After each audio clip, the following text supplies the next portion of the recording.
We'll guide you through how to use the Gumroad app on your mobile device. If you find this helpful, consider subscribing and liking the video.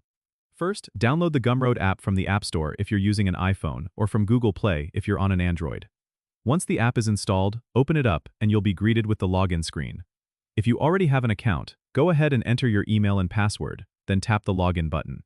If you're new to Gumroad, tap on the sign up option and fill out the required details like your email and a secure password. After logging in, you'll land on the home screen where you can browse through various products. To purchase something, tap on the product you're interested in. You can read the detailed description and see any available preview images. When you're ready to buy, tap the Buy Now button. You'll then be prompted to enter your payment details if you haven't already saved them. Make sure to review your order summary before confirming your purchase.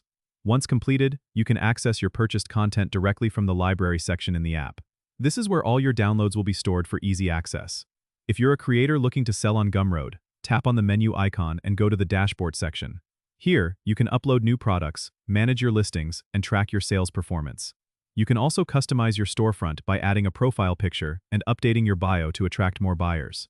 Remember, when setting up a product, provide a catchy title and a thorough description to engage potential customers. Keep an eye on the analytics to understand your audience better and optimize your sales strategy. Don't forget to subscribe and comment if this helped you out.